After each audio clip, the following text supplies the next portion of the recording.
Praise the Lord. യിരെമ്യാ പ്രവാചകന്റെ പുസ്തകം 23-ാം അധ്യായം അതിൻ്റെ 29-ാമത് വാക്യത്തിൽ സർവശക്തനായ ദൈവം അവിടുത്തെ വചനത്തെക്കുറിച്ച് ഇപ്രകാരം പറയുന്നു: എൻ്റെ വചനം പാറയെ തകർക്കുന്ന ചുറ്റിക പോലെ അത്രയും.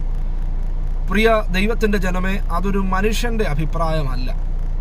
മനുഷ്യ സൃഷ്ടി ഒഴികെ ബാക്കി സകലവും തൻ്റെ വാക്കുകൊണ്ട് ഉളവാക്കിയ, തൻ്റെ വാക്കുകൊണ്ട് സൃഷ്ടിച്ച ദൈവം അവിടുത്തെ വാക്കിനെക്കുറിച്ച്, അവിടുത്തെ വചനത്തെക്കുറിച്ച് പറഞ്ഞിട്ടുള്ള ശക്തമേറിയ ഒരു പരാമർശമാണ് ആ വേദഭാഗത്ത് നാം കാണുന്നത്.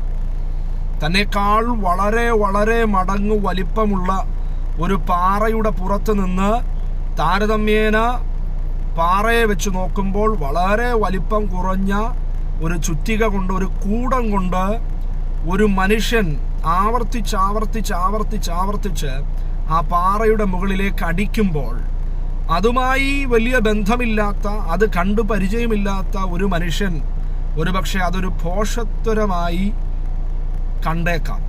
എന്നാൽ നാം ശ്രദ്ധിച്ചാൽ അനേക തവണ ആവർത്തിച്ചടിക്കുമ്പോൾ ആ പാറ പൊട്ടിമാറുന്നതായി, അതിനകത്ത് വിള്ളൽ വീഴുന്നതായി നമുക്ക് കാണാൻ സാധിക്കും. അതെ, ദൈവത്തിൻ്റെ വചനം പാറയെ തകർക്കുന്ന ചുറ്റിക പോലെയാണ്. ഞാൻ പറഞ്ഞു വരുന്നതിൻ്റെ താല്പര്യം, വ്യക്തിപരമായി പ്രാർത്ഥനയിൽ ശക്തി വെളിപ്പെടണമെന്ന്, ഫലപ്രദമായി എൻ്റെ പ്രാർത്ഥന തീരണമെന്ന് ആഗ്രഹിക്കുന്നവരാണ് നിങ്ങളെങ്കിൽ ഞാൻ പൊതുവെ ചെയ്തു വരുന്ന ഒരു കാര്യം ഇതാണ്: ഒരു വിഷയത്തോടുള്ള ബന്ധത്തിൽ ഞാൻ പ്രാർത്ഥിക്കാൻ തുടങ്ങുമ്പോൾ തന്നെ ദൈവത്തോട് ആലോചന ചോദിക്കാറുണ്ട്. ദൈവമേ, ഈ പ്രാർത്ഥനാ വിഷയത്തോടുള്ള ബന്ധത്തിൽ അങ്ങ് എനിക്ക് വചനത്തിൽ നിന്നും ഒരു അരുളപ്പാട് നൽകി തരണം, എനിക്കൊരു വേദഭാഗം നൽകി തരണം.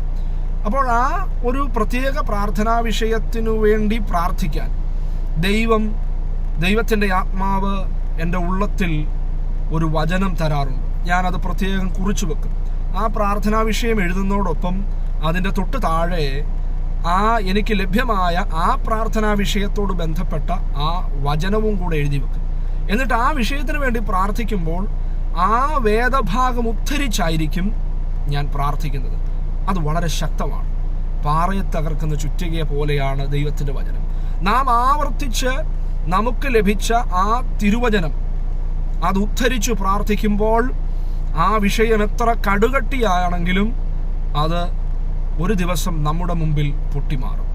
വചനത്തെ ഉദ്ധരിച്ച് പ്രാർത്ഥിക്കുക. ദൈവം എല്ലാവരെയും അനുഗ്രഹിക്കുമാറാകട്ടെ.